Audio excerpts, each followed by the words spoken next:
Okay? Smart money concept. So, ibig sabihin yan, we trade based on big players. Yan. Kasi sa trading, bro, hindi namumove yung market ng ng mga retail traders, sabi ko, di ba? Ang nagmumove ng market is big players, institution, banks, hedge funds, right? Corporation. Yan yung nakakapag-move talaga ng market, right? So, yan yung nagustuhan ko strategy kasi hinahanap ko kung saan nag-move yung mga players. Make sense? Okay. Okay? So, yan yung strategy ko. Smart money concept. Tapos, nag-a-add ako dyan ng, mag-mix siya later. Support, resistance, and trend line. Okay? Ina-add ko yan as confluence. Confluence mean as confirmation. Yun lang yung ibig sabihin nun. Pag naririnig yung word na confluence, it means confirmation. Okay? Yan yung mga language ng trading. Okay? Ngayon, turuan kita paano gumamit ng TradingView. So ito, bro, punta ka lang online, tapos type mo lang tradingview.com. Okay? Okay. Free to. Tapos, we trade gold, so you type in gold or XAU gold. Okay? So let's Gold say, lang, di ba, guys? gold lang yan.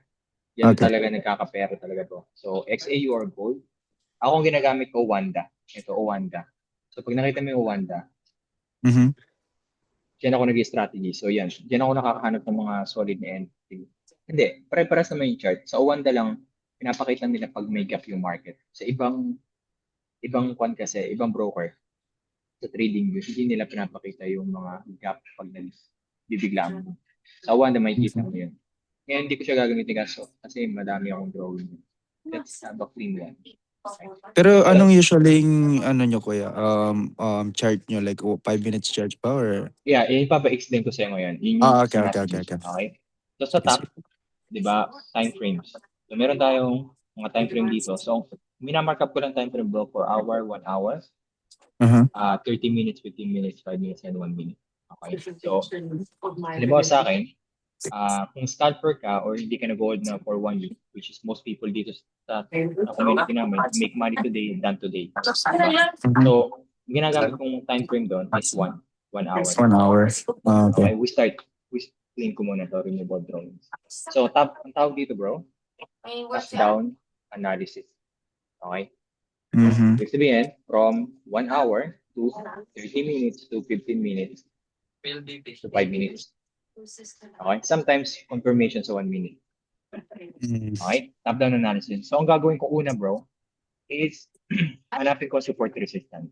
Saan yung floor, saan yung ceiling. Okay? So, ano yung floor? Halimbawa, bumabagsak yung price, tapos ni-reject dito, babounce up. So, nagka-support ka dito. Right? Same thing ang tawag dyan, floor. Same thing naman sa resistance, which is ceiling. Diba, tumaas price, ni-reject dito, Yes. Mhm. bounce, boom, may resistance ka. Okay? So, yan yung iwawatch natin. So, yung dalawang yun. Okay? So, ngayon, maghahanap tayo ng mga area na nag-bounce yung mga price. Okay? Yun lang yung gagawin mo. Punta sa 1 hour. Ngayon, kung nasa 1 hour ka, hindi ko muna titingnan to. Masyado itong malayo eh. Ito, masyado yung malayo. Di ba? Mhm. Yep. Masyado malayo. Pero I would still put yung interest ko dyan. So, dito sa tools, dito, ginagamit ko dyan horizontal line and then trend line. Yan lang yung ginagamit ko. Okay? So ngayon, pwede mo siyang start. Pag na-start mo yung mga favorites mo, lalabas siya dito. So gagawin ko lang, since dito, itong area nito, tumaas yung price, binagsak, di ba? Mhm. Diba? So ang gagawin ko lang dyan bro, is ma-mark up ko lang yan. So, let's say, ito, okay, mark up ko. So, alam ko may resistance sa area nito. Tapos kung naka-apple ka naman bro, command, hold, and drag. So ilalim naman, may support. So ito yung pinaka-range ko. Mm. Ngayon may range na ako. Tapos hanap ulit ako. So dito naman, wala. Dito, bakit dyan? May resistance. Okay? Mhm. Tapos dito. Ito bro, ang powerful na area is something like this. Nakita mo dito, Mhm. dito resistance lang nakita natin. Right? Possible resistance. Pero dito, may resistance, and sometimes it becomes support. Okay? Nakita mo dito. Ito. Nakita mo yan? Okay. Nag-bounce up. Ibig sabihin, at some point, it became support. Pag ganun, bro, ang tawag namin doon, ganito. SPR. Okay, para may gets. Tawag namin doon, SBR, means support, become resistance. Tapos, RBS, resistance, become support. Okay? So, nagpapalit lang ng, kasi kung nagpapalit yan kung ano ba, nagka-resistance ito, pwede mo siyang gawing support later. So, pag naghahanap ako ng line, kung saan nagtagpo yung dalawa, bro, usually yan yung malakas ng mga reaction. Kasi dito, support to. You can see? Okay. Kasi may rejection dito. Right? Rejection. So ngayon, valid pa rin yan in the future. Right? Valid pa din yan for let's say, hindi pa to nangyayari. Let's say ito, hindi pa rin ito nangyayari. Pwede pa din siya maging valid for point of interest. Ngayon, may price action tayo tinatawag, titingnan mo din yung movement ng market. Kasi in this case, halimbawa, ito pa lang yung market. Halimbawa, wala pa to. Wala pa tong side na to. Right? Nandito pa lang tayo. Right? Ngayon, kung minarkup mo tong point na to, bro, meron kang resistance yan, then nag-become support, that would be your point of interest to sell. Then nag-drop yung price. I see. Okay? Ganun lang yung trading, bro. You find places where price reacts. So, nagre-react lang yung price, bro, sa kung saan nag tayo nag-sell yung mga big institution. Nag-relieve siya ng gap. Ng hints yan Right? So, tapusin natin yung pag-layer. Okay? So, again, dito, bakit dito? Kung saan madaming touch points. So, tawag yan touch points. Okay? Ito, major touch points din para sa akin itong isa. Ito, tapos to. Major touch points. Resistance, support, resistance, right? Nakikita mo? Okay. Ganyan kabilis ng bro mag-diagnose. 1 hour yon. Ngayon, I enter sa 15 minutes and 5 minutes. Okay, so I'll go to 15 minutes muna. Ang iintindihin ko muna, bro, since nandito pa tayo, okay? Since nasa loob pa siya nito, hindi ko muna intindihin to. Okay? Hahanap muna ako within this area ng mga possible rejections. Pag bumagsak siya dito, ito na yung intindihin mo. Okay? As long na ang rule ko kasi, as long na may katapat pa siya, na nasa loob, nandito yung price, tapos, nakikita ko naman na nandito pa siya, bro. Okay? Ito yung price, pero nakikita ko nandito pa siya sa zone na to. Hindi pa siya lumalabas sa taas or sa baba. So, para sa akin, ito lang titingnan ko muna. Huwag muna to. Kasi wala pa yung relevance. Pag bumaba na yung price dito sa ilalim, okay, ito na yung titingnan ko. Sana yung support? Possible support. Does that make sense?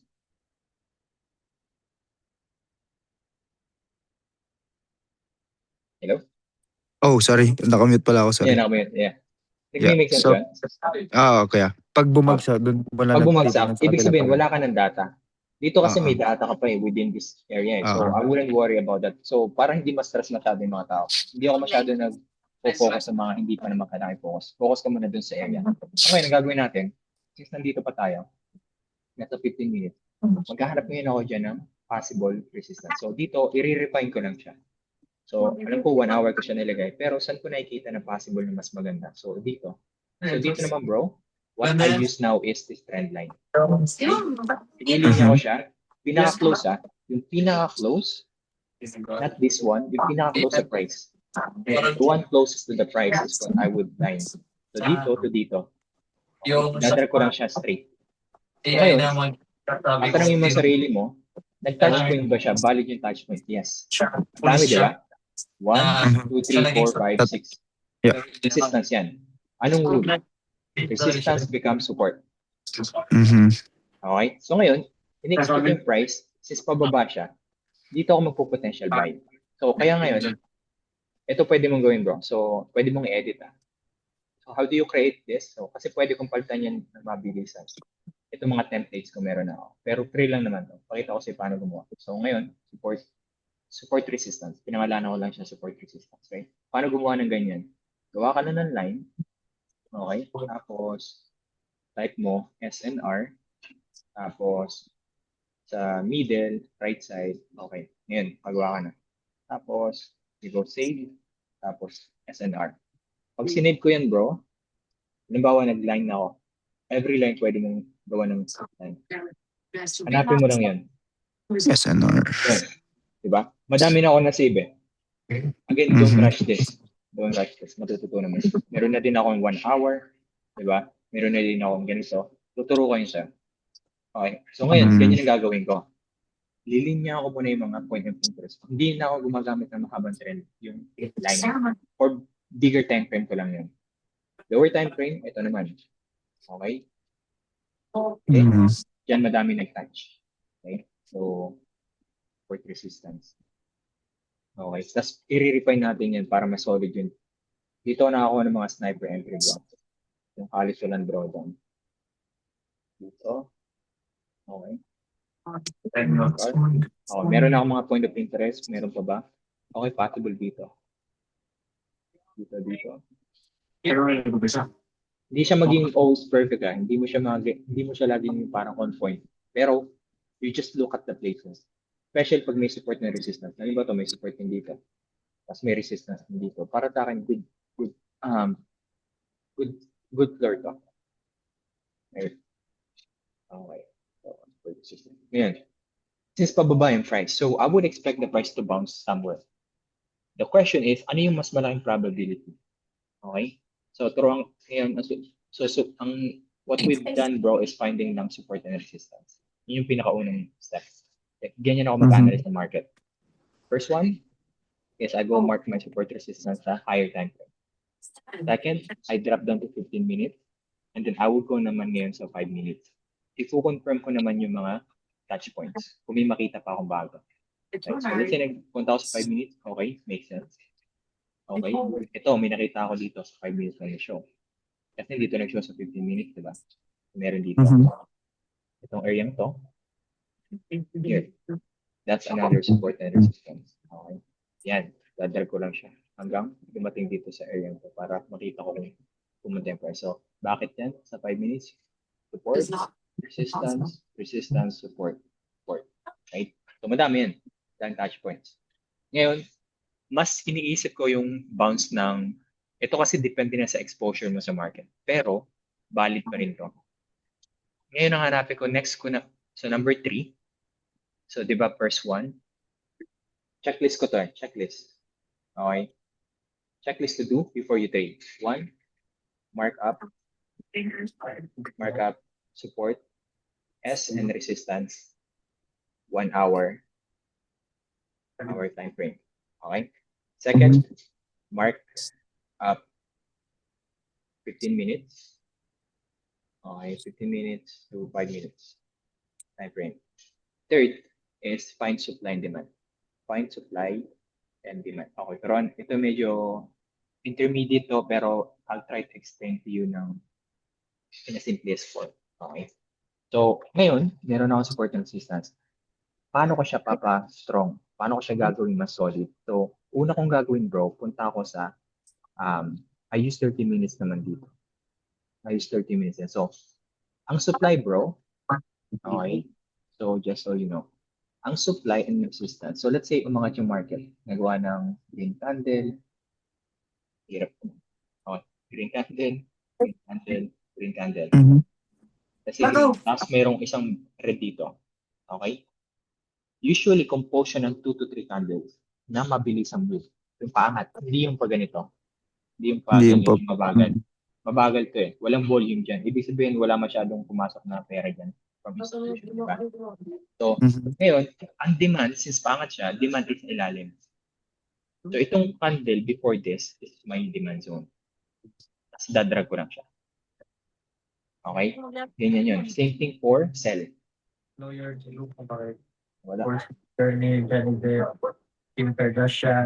Okay. Tapos same thing for sell, bro. Sa sell naman, yung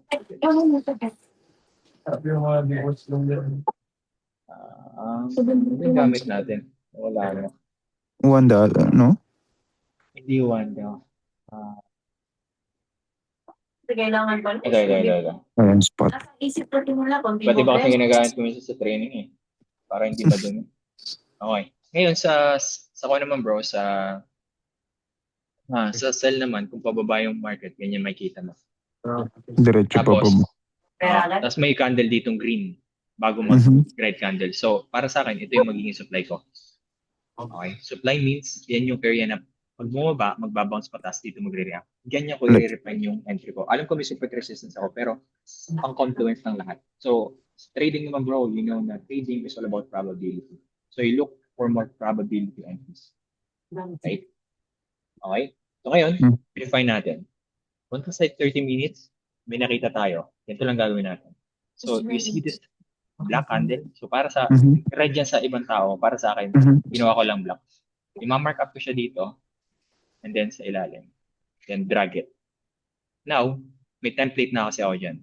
30 minutes demand. So, alam ko to, 30 minutes to. Okay? Drag out natin to para mamaya malinis.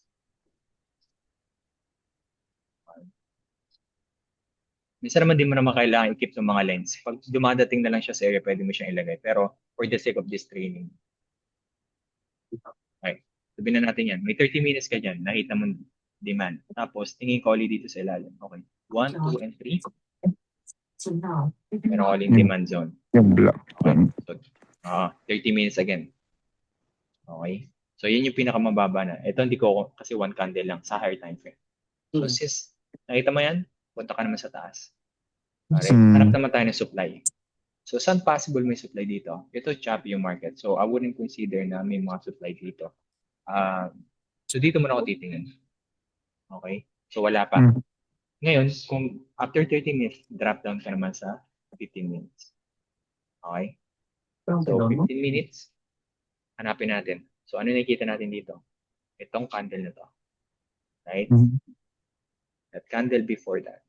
Alright, so you mark it up, then drag it all the way, and then you mark it 15 minutes demand.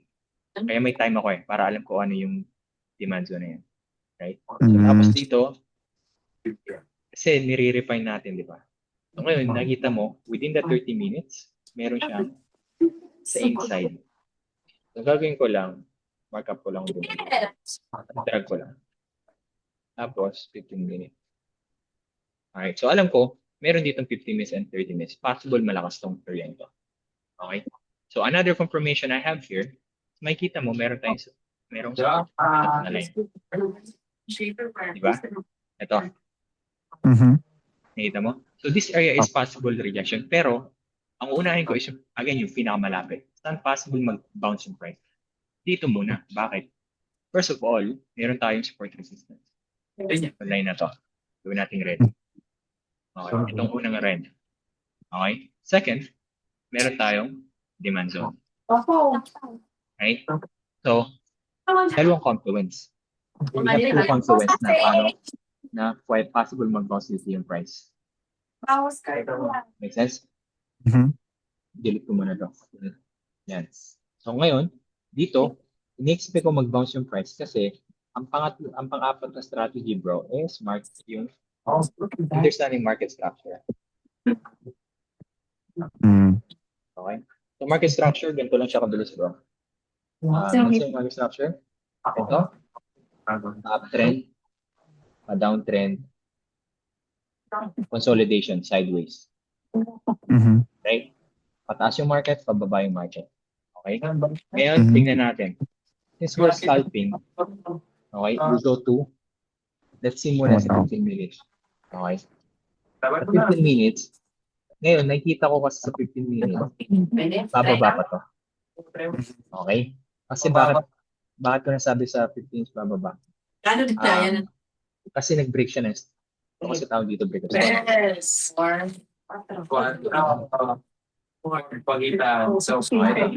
Umangat, bumaba, umangat, Pababa. magbabounce siya somewhere. Right? So ngayon, ini-explain ko itong 4446 will be end zone where this price will for this 4442. Ngayon, dyan papasok yung price action. Titingnan mo lang yung market. Okay?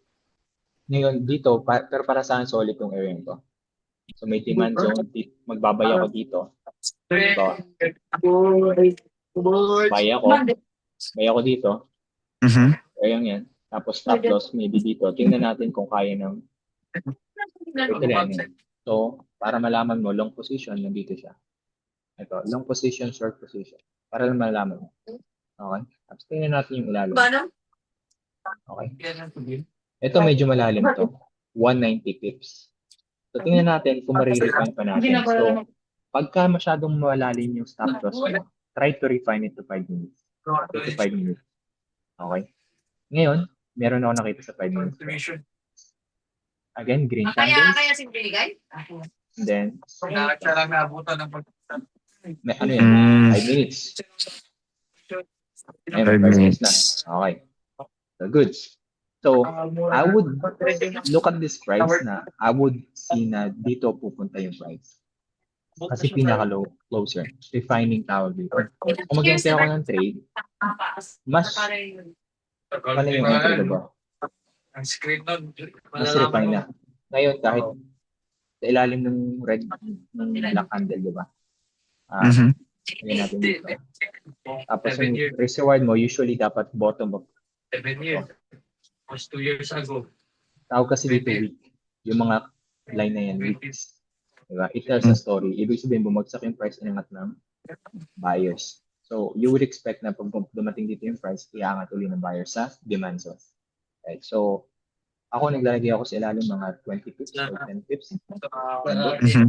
But usually, laging 100 pips ang stop loss ko. Tapos, TP mo, mas kung saan may mga support resistance. So, ito, may support dito, di ba? One TP yan. Second TP, saan pa? Second TP. Ito, possible to, second TP. 5 minutes yan. Kasi, meron ditong resistance, possible support. So, pag umangat yung price, pwedeng ma-reject dito bago tumaas. So, yung TP, bro, we have something we call TP when happy.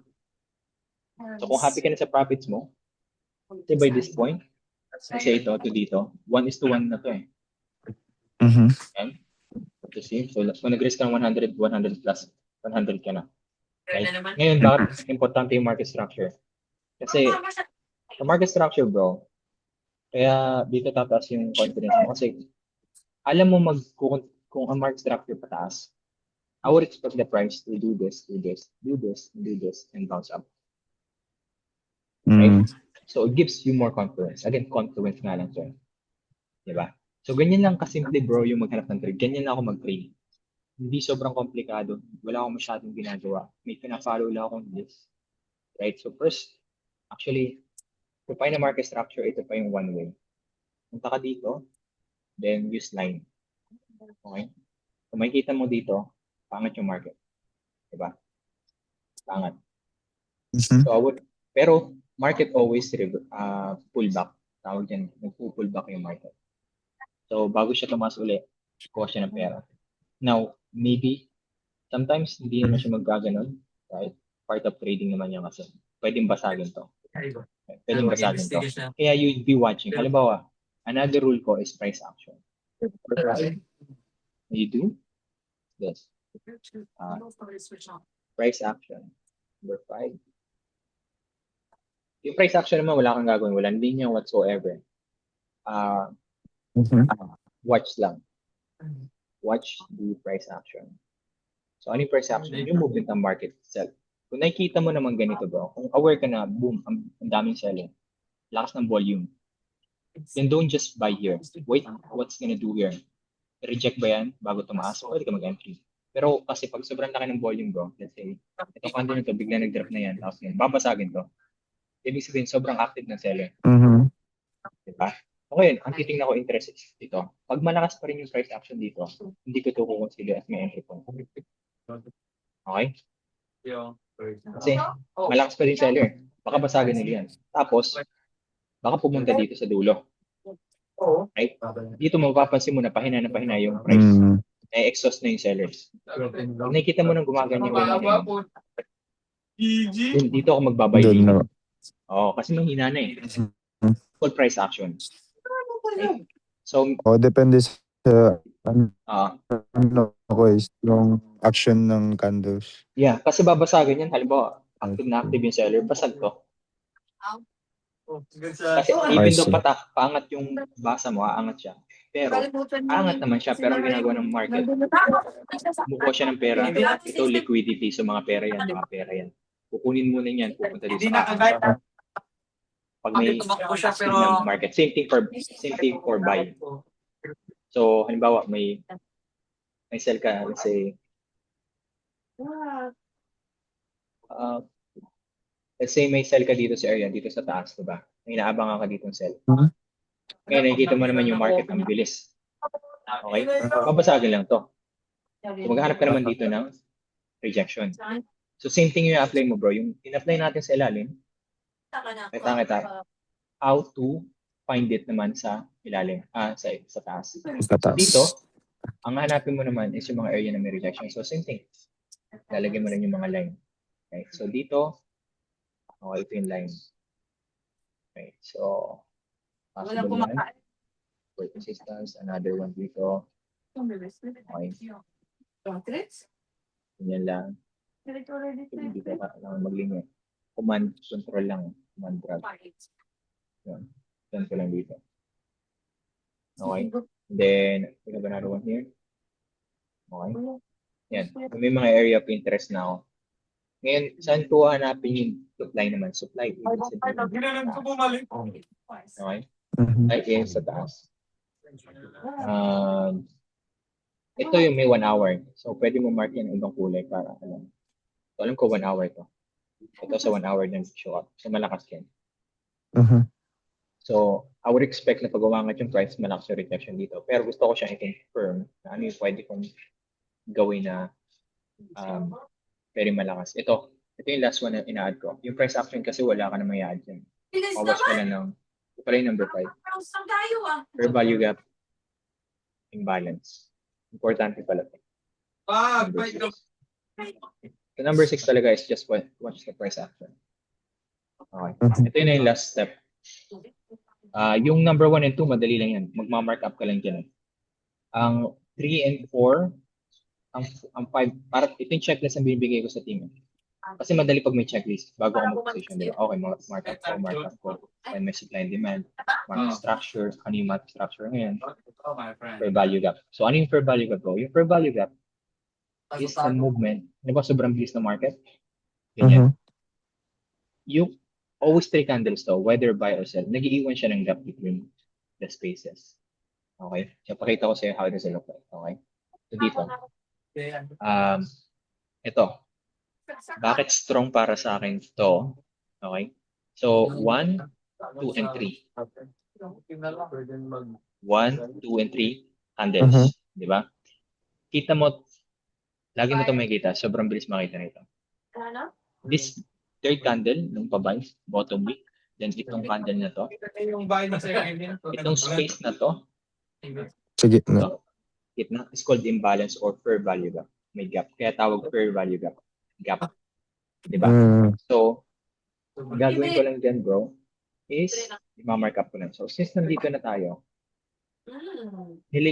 mitigate na to. Ibig sabihin ng mitigation, na-top na yung area ng fair value gap ng reject. Bounce back.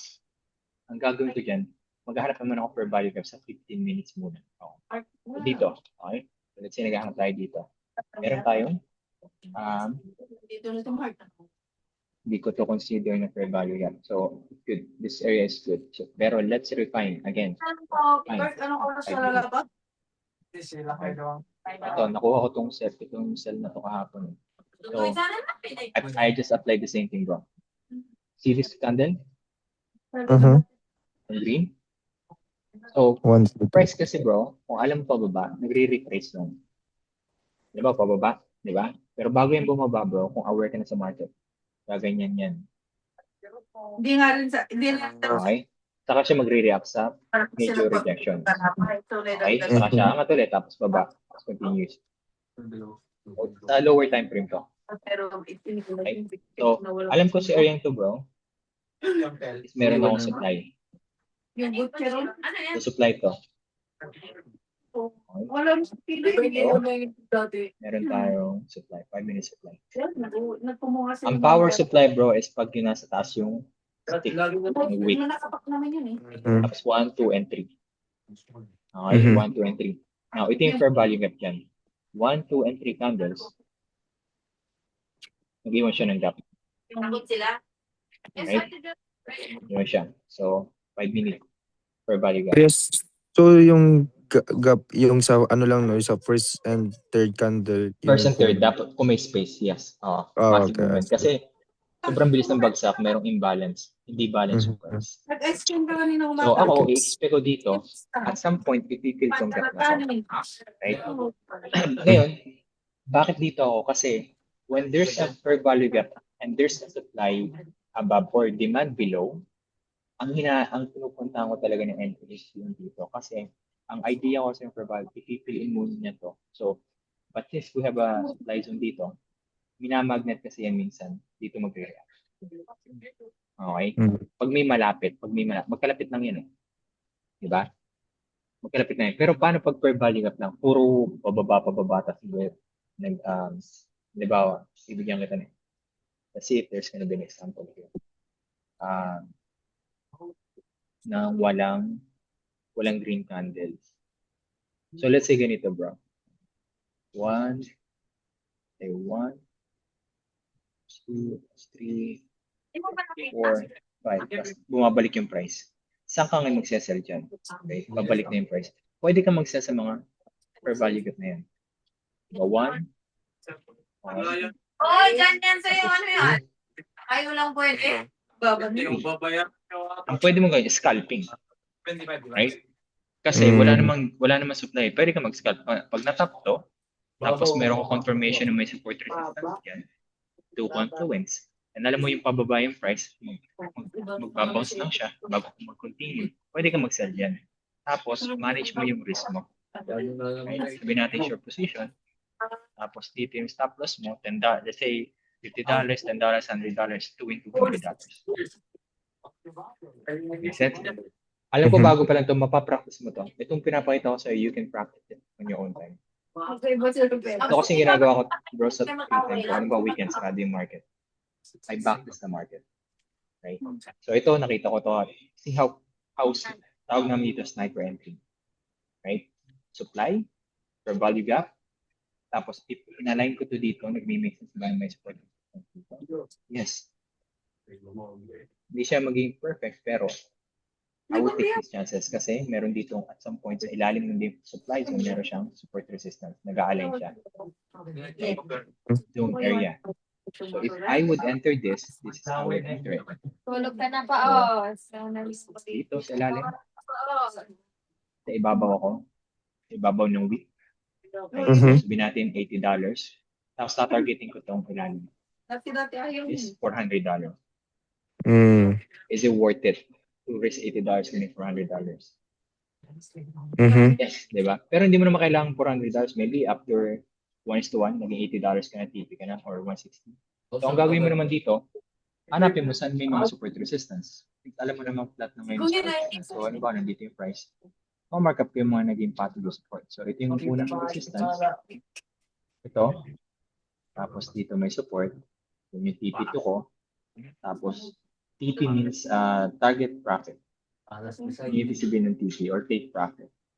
Okay? So, yung TP. Target profit or take profit. Okay, tapos titingnan mo lang yan, yung mga area na possible TP. Ngayon, ang pag-decide ko ng TP, bro, depende sa movement ng market. Depende kung may volume, malakas yung volume pababa, ira-ride ko lang yung trade ko. Di ba? Ira-ride ko lang. Tapos kung nakikita ko naman pumapasok na yung seller, mag-i-stop loss, trail stop loss tawag doon. So it means, alam mo, dito ka nag-entry. So dito ka nag-entry, yung stop loss mo. Kasi yung maximum TP mo nandito sa ilalim, di ba? Ngayon, sabihin natin nandito na yung price. Ito, i-move mo na dito. Baba mo na. Tawag dyan break even.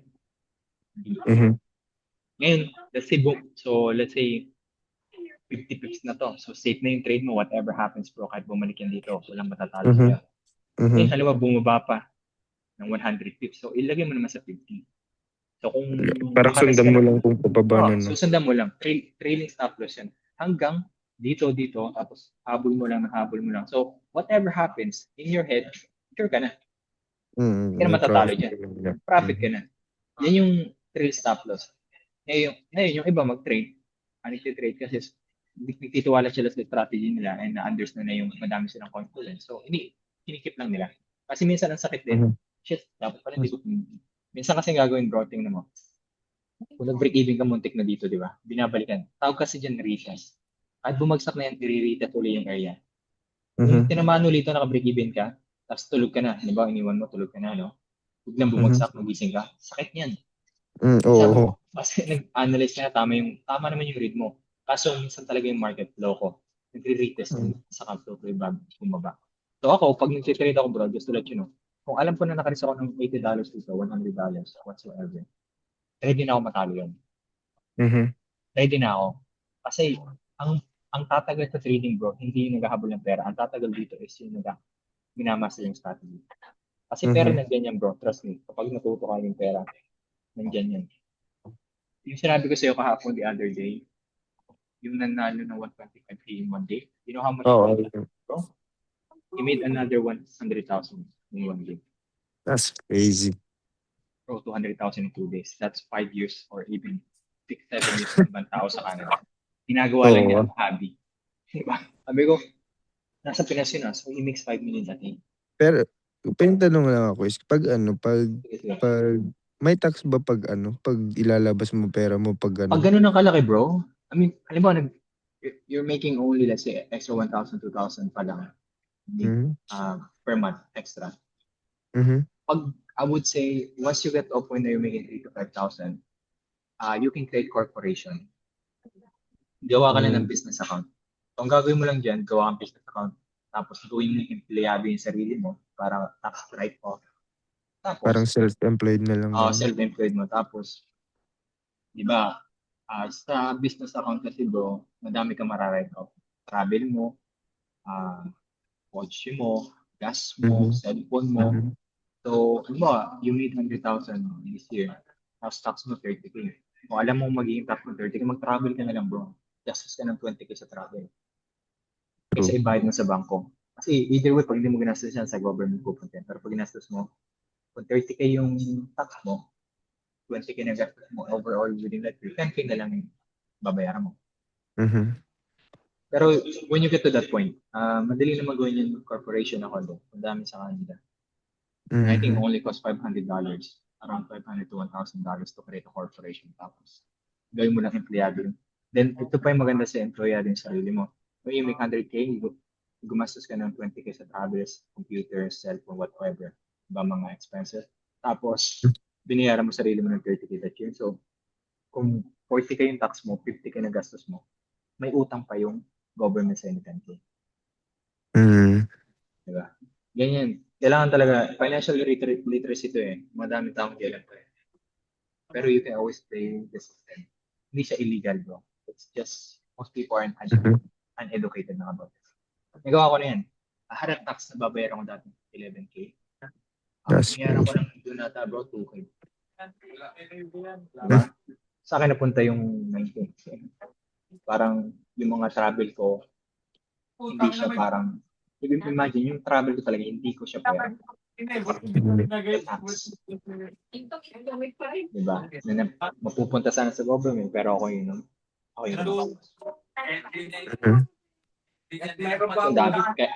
daming takot sa tao. Paano pag may tax, paano yan?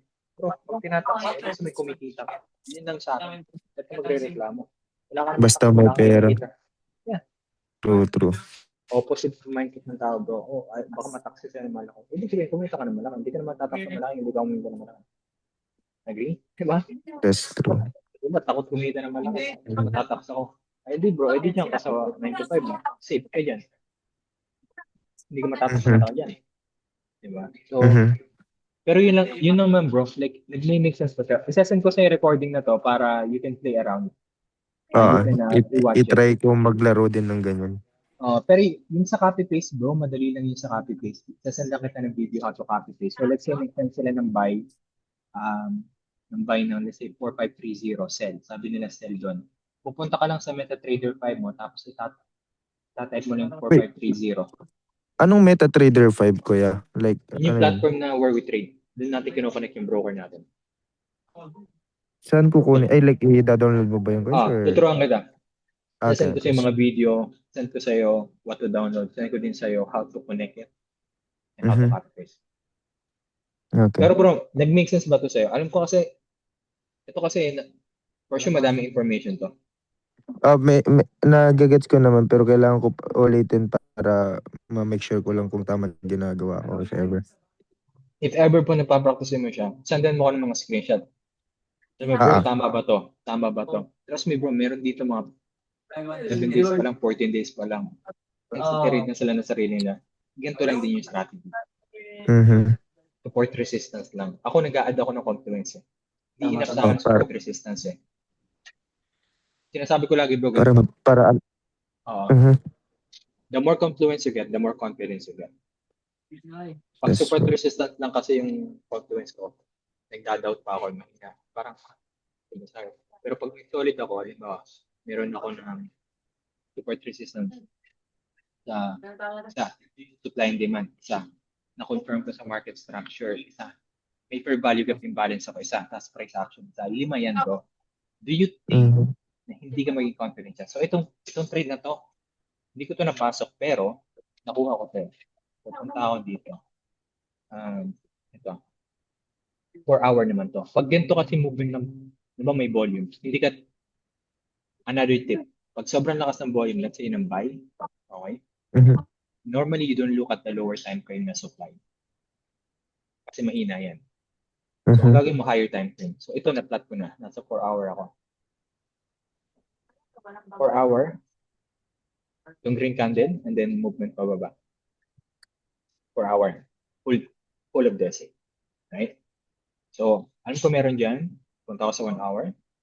Okay, nagmamatch dito. Pero, hindi ko na-enter ito kasi malakas itong risk. Pero, as you can see, after ng massive move na to, nirespect yung zone na to.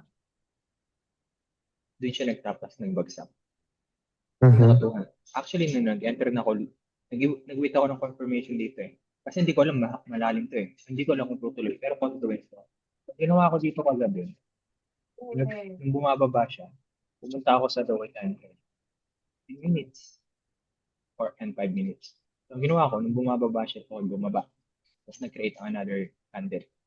So, sa time frame ko, ibig sabihin lang yan, every candle, since nasa 5 minutes tayo, 5 minutes every candle. Okay? So, may 15 minutes tayo, every candle na is 15 minutes. Yan yung time candlestick correlation. Okay? So, ngayon, yung pumunta siya sa 5 minutes bro, ang ginawa ko dyan, nag-wait ako for retest. Tawag dito break and retest. Kasi hindi ko alam, baka tumuli eh. Kasi may volume eh. Pero since nakikita ko ginawa to, nakita mo ginawa bumagsak, tapos bumagal dito, pwede ka mag-enter dito. Tapos, let's say 100 pips risk mo, ni-retest, bumagsak na. Tapos, ito, nakita ko din itong bounce na to. So, punta tayo dito. Saan to nag-bounce? Minsan din kasi bro, kahit naiwan ako ng trade, inaarag ko yun.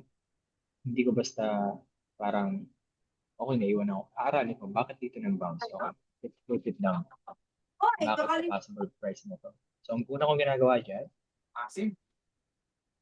yalan ko. Okay, yan. Punta ako ng mga time frame. Punta ako 1 hour. Tingnan ko sa left. Bakit dito? Okay, nakita. Sa 1 hour, meron kang support and resistance. Right? So, para sa run balik yan. Nasa gitna din siya ng fair value gap. Dito. Itong drop na to tapos ng gitna nito. Kaso masyadong malaki kasi yung candlestick. Mahirap mag-risk yan. Pero aralin ko din. So, okay. Punta ko 1 hour, down 30 minutes. Pwede ko pa ba siyang ma-refine? 30 minutes? Okay, nasa area pa rin siya. Pero pa ba akong pwede makita? Okay, nagmama siya 30 minutes, 15 minutes. Tingnan ko may makita akong possible. Okay, ito. Pagka, pwede mo din naman gawin to eh. Ano ba, bumabagsak pala yung price. Hanap ka ng solid na pwedeng rejection ng price. And then, confluence mo, pag nag-send sa Ito si price, ito bro. Ito yung sinasabi kong kumikita ng sobrang laki. Ito yung nagbigay nun eh. Nagbigay siya ng signal dun eh. Ngayon, pag yan ang nagbibigay din ng signals, inaaral ko yung signal mo. Okay. So ngayon, pag may confluence ka naman, nagbigay siya doon sa area. Let's say, nagbigay siya ng buy dito eh, 4489. Ito, paggabi. Nasa live kami. Nasa group chat pala kami, nag-uusap-usap kami. Yan, Pag ano Quest, pag nagbigay sila ng ng tawag doon, signal. signal, magla-live kayo para makita ba or Hindi. Sa live trading, nagbibigay sila ng signals, pero nagbabato din sila ng signal sa group chat. Ano ba ganito? Yung kagabi. Hindi ko gets yung pips, yung ano ba, yung decimals ba? Oo nga pala. Okay, explain ko sa yung tips. Ito yung mga, skip kasi natin yung basic eh. Halimbawa to, yung movement ng gold. If I use this ruler, yung ruler dito, punta tayo sa 5 minutes. Hanap tayo ng candle. So to dito. Use mo yun. Tapos sabihin na natin, from bottom here, this is just how I You see that 11.69? This is 116 pips. Okay? Oh, 150. Okay. Ito, 19. 19 pips, okay. Ito, 9 pips. 10, 15, 15. Just how you Okay. calculate pips. Okay? Ngayon, so dyan yun ako magkakalculate. Sabihin itong entry kagabi. Bago ko mag-entry, kinakalculate ko yung risk ko. Halimbawa, ruler. Sa supply na to, itong full supply, kakakalculate ko. Ito, 60 pips. Okay? Ngayon, as I said, hindi ako na 61 or something. Basta for zeros ako, hindi ako naglalagay ng 61 or so eh. Okay. So, gagawin kong 8 dito sa pinakataas itong week. Hanapin ko yung pinakamataas. Kasi dito yung mga rejection, nakikita mo, di ba? Pag supply rejection. Yeah. Lagay ko siguro sa ako na to. Kung medyo, kung gusto mo talaga, ito safer risk, ito medyo medium risk. Kasi baka maglaro lang, tapos bumagsak. Pero let's say dito, yan, 90 pips. Okay, nakikita mo na 90 pips. Ngayon, ano yan? So, yan pala yung pips. Ano yung lot size? Kasi ang pips, plus lot size. Okay. Ano mo yung lot size? So, ang ganito. What lot size is, bro, is lot sizing. Okay. Okay. Lot sizing is, if you put 0.01, this is equals to 10 cents. Okay? 0. Ni-remove mo yung 0, it will become $1. $1 per pip. Okay pala. Ito. Per pip. So same thing here. Per pip. Tapos ginawa mo siyang 1 equals to 10. Yes, per pip. So imagine pag marunong ka na let's say, nag-0.1 ka. Sabi natin 60 pips to, di ba? 60 times 1, $60 risk. Or $90 risk. 0.01 ka, $6 risk. 0.02 ka, you just multiply it. So, $12 and so on. That's how you correlate lot sizing to pips. Make sense? So, halimbawa to, example, bagsak na to, you risk $9. You risk, let's say you risk $90. Tapos from here to here, it went all the way to 400. So you risk $90, and then may confluence ka dito, nakita mo itong zone, or another one, ano ba, bumabagsak siya. Tapos nagbigay ng buy, nag-send ng buy naman si price. I would trust price kasi may nakita yan na possible na hindi ko pa nakikita. So magti-TP ako, maximum TP ko yung 89. So yung 89 niya dito. So let's say doon. Right? So dito, 18. And yung max TP ko, that's still 317 pips. 0.1 ka, that's $370. And this only took 1 hour or less than 1 hour to make that money. Maybe you're done for the day. Right? Some people, what they do is they risk another $50 and they adjust the lot size na. Imbes na 0.1, magiging 0.05. So, kasi kung 0.1 siya na 50 pips lang yung kaya, di ba? Kasi per point is $1. May $50 ka. So, 50 pips lang. Ngayon, kung gusto mo maging 100 pips yan, ang gagawin mo, i-divide mo yung nasa 2.05. Diba? Kasi 0.05 is what? How much is 0.05? 50 cents? 50 cents, yes. So, 50 cents. So, dito medyo kailangan ng math. Dito kailangan ng math. Pero, madali naman siya. 50 cents. So, dinivide mo yung 50 mo, naging 50 cents na lang yung isa imbes na $1. So, imbes na 50 pips, maging 100 pips yung stop loss mo. So, pwede mo lang isang i-risk. Diba? Ano ba? Nag-sell ka ulit dito, 100 pips. 100 pips yung sinal mo, tapos naging yung 50. Tapos nag-1:2 ratio. Nanalo yung 100. Withdraw ka rin ng 100, iniwan mo yung 50. Diba? Depende sa tao yun eh. Pero ganun yung ginagawa ng iba. Parang ako, pag nag-profit ng 100, 200, iwanan ko ulit yung 50. Like, hindi ko rin-risk lahat. Kasi that's to risk money again. You always have to leave at least 25% of the money you win. Para kung matalo man yun, you're good for the day, pero you still try. Pero don't just trade again. Make sure you analyze the market again for potential entry. Then kung you keep doubling it, that's how you compound your money faster. Ilan sa'yo? Make sense, bro? Okay. Right? Kasi si price, bro, ang lot size niya na, $10. Imagine, it is 900 here, pero possible win na $4,000. Ay, yung iba nagmo-multiple position pa, bro. That's just one position. Kasi naka 0.1 ka. Nagdalawang position ka, nagle-layer ka. Ibig sabihin ng layer, bumagsak dito, tapos may confluence ka ito, another good entry. Diba, nag-pull back. Saan siya nag-react? Sa value gaps, imbalance. Nag-layer ka, nag-sell ka ulit dito. Profit na yung sell mo dito. Profit na, nag-layer ka. Now, may dalawa ka ng position yung naka 0.1. Imbis na ang panalo mo is 300, magiging 600. Kahit na daw. Pero you only do layering, bro, kapag solid na yung understanding mo sa market. Okay?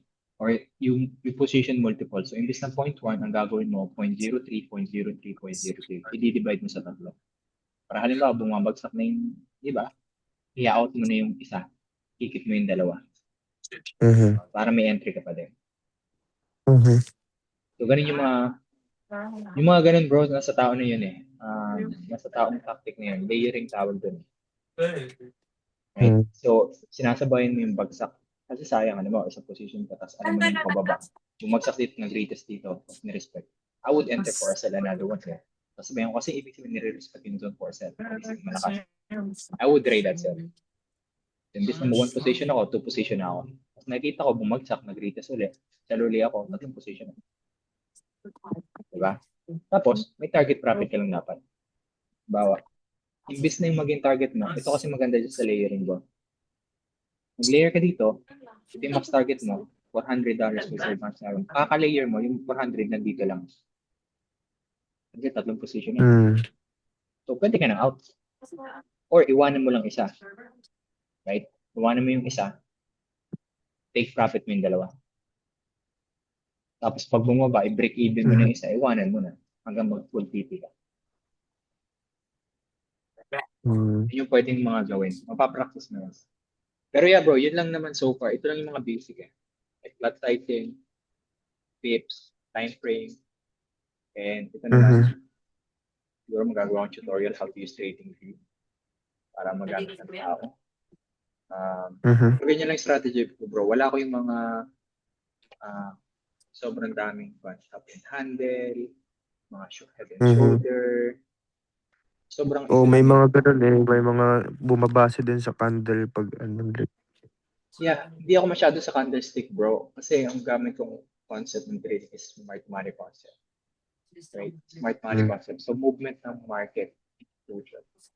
Pero bro, trust me, mga nabigay ko sa kanila dito na signal almost for the past week. Those are all sniper entry. Ibig sabihin ng sniper entry, bro. Wala halos drawdown. Halos drawdown. Pag bagsak. Right? Itong sinend ko sa kanila the other day, ito tayo. Ano yung test rate ba yun? Nasa live ako nito. Itong cell na to, nasa live ako. 4454. 4456 pa lang sabi ko. Na mag-entry sila. Na mag-drop. Sabi ko naman, TP nyo is 4420. Tapos entry ka ng buy sa 4420.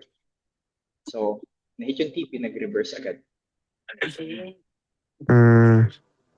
Pagpunta sa 440, dito sa price. 4420, di ba? Respect yung supply ko. How Kaya are ko yun you? eh. Ito. To these days that never come, Respect. Bounce agad. never This is what? to So this is went to 170 pips. Right? Nakapunto ako 170. Pero alam ko, pababa pa rin. Kinuha ko. Pwede mo kasing gawin yun. Kung nakasell ka ngayon, alam mo naman magbabounce yung price at some point. Eh. So you take advantage of the bounce and then you TP and you keep your sell. Maybe you layer a sell here again. So, tumataas yung capital mo. Ibig sabihin, kung kasi ito, nag-buy ka, nag-TP ka dito ng buy, nag-sell ka naman ulit. So, tumataas yung pang-tangke mo. Ito ba yung maging that? Medyo kanyan eh. Medyo pang malakas ang loob yun eh. Pero kung alam mo na yung movement, pwede mo gawin. Imbes na 1,000 yung capital mo na nadagdagan ng 170. Tapos pang-tangke mo. Yun na yung mga, basta yun na yung pang-stop loss. Tumataas yung leverage mo. Los, imposible makukuha. Right? So yun lang naman yung bro. Pero mapapractice mo yun eh. Right? Kasi bro, trust me, ito yung skills na seryosohin mo lang and then it will benefit. It will basically reward you big time. Gusto niyo karya ko. Pero yeah bro. So work mo ba? Magkano sweldo mo per week? Per week? Di ko alam per week ko eh. Basta nasa per hour ko nasa 28. Okay. Kasi dati ako umalis sa yan. So 4K, around 4K ka a month? Let's say, ganun. Minus tax eh. Ano stocks na yun? Diba? Minus taxes, okay. Tapos expenses and so on. So ito maybe sa una, sa income mo bro. Pero pag na-feel mo na, yan, kaya ko pa lang gumawa ng 250 sa day. Hindi ako, hindi ko kailangan yung mag-pass kung mag-books. So hard tapos ako cellphone. Full-time ka na ba sa trading quiz or may work ka pa? Or hindi na? Full-time na ako sa entrepreneurship bro for 4 years. I see. Hindi na ako nag-work. Nag-architecture ako dati yung sinabi ko sa'yo, 7 years sa Canada. Pero wala, paycheck to paycheck. Parang hindi mo magagawa yung travel anytime you want. Gumising anytime you want. Yep. Parang ayaw kong dinadala yung sarili ko. Hindi ko talaga nakita ang sarili ko bro na mag for the rest of my life. Kita ko din yung mo, Supra mo. Actually, binili ko yung bago mo ako ng Pinas bro eh. 1 month ko lang yung nagamit before. Naka-stock siya ngayon? Nandun siya sa bahay ngayon. Nabili ko siya February, March, September ko siya nabili bro. October ko siya nagamit. Noong October, nag-decide kami umuwi. Sabi ko 1 month to 2 months na ako. 6 months na ako dito. 1 month ko lang siya nagamit. Pagbalik mo na lang ba? Oh, excited na ako bro. Balik na ako 2 months eh. Time to modify. Yeah. Pero nating crazy na natin sa engine kasi okay na yung engine namin. Oo. Aesthetic na lang bro. Oo, same din ako. Yeah, last customize ko bro, F30 yung car ko. Yun yung fully modified. Naka-stand setup yun. Naka-DPS wheel. Mahilig ka din ba? Oo. Car kay talaga ako dati bro. Like, yun yung car meetup. Pero sabi ko, pakadaming oras kang sayang. Focus muna ako sa entrepreneurship. Mas ma-enjoy mo. Kaysa naman yung tatambay ko, usap kayo kotse, uwi bahay, tapos work. Sarap tumambay nung nakatambay kayo, tapos ang pinag-usapan nyo, ano bang pa natin next time? Set up natin, ganyan, trading, tapos anong mods, kailangan bilhin. Yung masarap na usap, hindi yung kape. Utis niya, tapos balik na naman sa work. Diba? True. Bumabalik ako sa car ngayon kasi nga kaya ko na mag-spend ng pera for mods. Dati kasi ang mods ko, I'm pretty sure kung nag-mods ka. You have to wait for your paycheck. Ibipili mo lahat ng mods. True. Wala nang laman. True. Parang, parang nag-work ka lang. Nag-work ka lang to pay taxes. Nag-work ka lang to pay your car customers. Tapos wala kang ipon. Ngayon, pag natutunan mo to, pwedeng ito yung pambili ng mga mods. Huwag mo nang galawin yung income mo. Mhm. Diba? So, yun yung goal ko sa mga Yes, gusto bro. talaga matuto. Saan ka nga uli, bro? Toronto. Sa Toronto. Di ba Toronto, Brampton ako. Dito kami nakabili ng bahay. Basta naman dyan, bro. Fuck that, man. Right? Crazy. Crazy. A lot of freaking story I heard, man. North York naman ako. Oh, dati doon kami. Saan ka doon? Western and Finch ako. Malapit doon. Fish and Butters kami dati. Filipino. Philippine area. Filipino area, yeah. Pero yeah, bro, going back in May, we can definitely meet up. I had some people na nag-join sa akin din. Nag-join Mhm. dito. And we're probably gonna do a meet-up, not only with my team, but possibly the whole trader community namin sa Mhm. Toronto. Some of the Mhm. educators, yung mga magtuturo, lilipad din sa Canada. Maybe we might do a convention. I don't know yet, an event. Mhm. Yeah, bro. Pag gumaling ka dito, I can also help you create passive income where you make extra income on top of your trading pero wala ka naman masyadong gagawin. You just help people. Mhm. Mhm. Um, Doon passive ako, bro, ng 300, 500 a day. Wala akong ginagawa. That's Mahina pa nice. yun.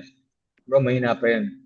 If I tell you But someone is making $6,000 a day passive, wala pa yung trading profits din. still, you're still making money while you're doing nothing, no? Exactly. That's basically by you helping other people. So, Mhm. explain ko siya mabilis yun. Let's say, you have a friend na gusto din matuto ka tulad siya. Again, zero cost naman to, bro. Wala naman silang babayaran. Literally zero cost. Our community is for free. There's only two rules in our community. Respect the people, respect the community, and no poaching. So kung may Mhm. business ka, may hidden agenda ka, papasok lang sa community to promote your business, that's no. Mhm. It's not good kasi you had the hidden intention and this is community for traders. We don't want people to, ano mo yun, yun lang naman yung Yeah. rules dito. Pero alam mo, Mhm. may mga kaibigan kang papasok doon, I can help you make extra $100, $200 passive every day. Wala pa yung trading doon, tapos yun yung fun trade mo. Mhm. Pero that's something that we can talk about some other time. Explain ko sa'yo how it works. Kasi Mhm. for sure, may mga tropa ka din na would be interested ko rin trading na pwede natin sabay matuto katulad mo. Yeah, meron din. Masaya kasi bro, pag may mga tropa, di ba, yung tropa ko. At least may kasabayan ba? Pati kasabayan mo, alam mo, pagaling. Anong nangyari kasi sa mga tropa? Analysis kayo, sabay-sabay. Pagalingan kayo. Kaya Paano maganda na yan. lang. Oo. Magkano kinita mo bro? Magkano kinita mo? Diba? So we can definitely do that, bro. I can help you build your own business online without having Mhm. to spend any money. Mhm. Without having your friends and customers to spend any money. Same thing as you. You came in here for free. They're gonna go in here for free. But since you help other people, I'm gonna give you an opportunity to also make money on the side without asking anyone. So, Mhm. ano yung ganun? Anong question? It's the broker. Broker pays us. Mhm. There's a trading, bro. It's called spread. Right? Pag nag-enter ka ng trade, may kinukuha yung broker dyan as payment for you to enter with us. Kasi dati, bro, yung trading, trading before, tap ko lang yung record. Hindi pa rin hanggang ngayon? Yung record ko. How do I stop it?